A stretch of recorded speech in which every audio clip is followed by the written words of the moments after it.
All right, folks, back-to-back nights, or afternoon and night, I suppose, for the Raptors. 4-5 on the first night, 2-6 on the second night. Although Indiana's not playing well right now, they're struggling, Eric. They have had a lot of lineup changes. People have been shuffled in and out of the lineup. Last time we saw them, Dante Jones was a starter. Now he's coming off the bench. TJ Ford was a starter. Heck, now he's not even playing. Troy Murphy worked his way back into the lineup. Danny Granger seems to be getting healthy. So a lot of turnover, and I think it's a team that the Raptors, in spite of the back-to-back, can take advantage of. I think they can take advantage, but at the same time, I don't think you take lightly. No. Based on the fact that I think there's still talent on this team, and just ask the Orlando Magic as they got bit last week by this team. Roy Hibbert had probably the best game of his young career so far and went toe-to-toe against Dwight Howard, took care of him. I think they held Lewis, Carter, and Howard combined to less than 25 points between the three of them. So, when you think of a big body like a Roy Hibbert, a versatile guy like Mike Dunleavy who's trying to make his comeback, Danny Granger, always explosive, Troy Murphy playing inside out, I think there's definitely some talent on this team that Toronto has to be aware of. But at the same time, you're right.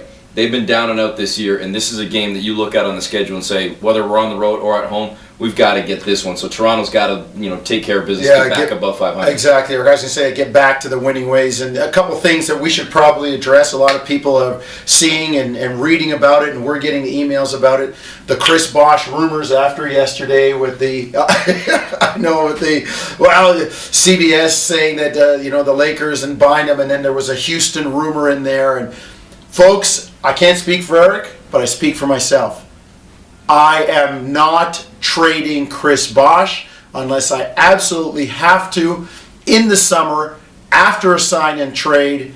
Until then, in my eyes, he's a Toronto Raptor. End of story. I completely agree as well. I've said that before. We've both said that before. I'm not trading Chris Bosh unless this team is down and out by the time the deadline comes around. If the Raptors are still in the playoff picture and even trying to move even further ahead in the playoff picture, I'm keeping Bosh. I'm rolling the dice and taking my chances in the summer because I still believe, worst case scenario, if Bosh decides to walk and doesn't want to re-sign with the Raptors, Jonesy, I think there's no way that he walks outright and doesn't at least allow for the Raptors to sign and trade, because not only from a goodwill gesture for the Raptors, but from his standpoint, leaving $25 to $30 million on the table. Yeah. For folks that don't understand the new collective bargaining agreement, when it came in place a number of years ago, it had the new rule or the new stipulation regarding players re-signing with their existing teams as opposed to going to new teams. That rule or clause in the CBA didn't exist when Tracy McGrady left town. Right. So when T-Mac left, there was no benefit for him staying in Toronto. So people are saying, well, hold. Last time we did that, last time we rolled the dice, the guy walked, we got nothing. Well, yeah, but there was no benefit for T-Mac staying versus signing in Orlando. Yeah. But for Chris Bosh to leave Toronto, he's given up a 6-year deal to take a 5-year deal, and he's giving up higher percentage increases by staying with Toronto as opposed to the percentage increases he'd get with a new team. You add that all up, and that's where you get the $25 to $30 million you leave on the table if you walk. And let's look at the other side of that. You sign him to the max deal, that means you're taking max money back. Now you're hoping to get some quality back and just not a whole bunch of little pieces put together to match numbers. I just can't see that happening to Toronto where he walks away and they're left holding the bag empty-handed. That being said, Eric and I have both said this, as much as we see Chris Bosh and talk to him and kind of read his movements, he's the only one that knows.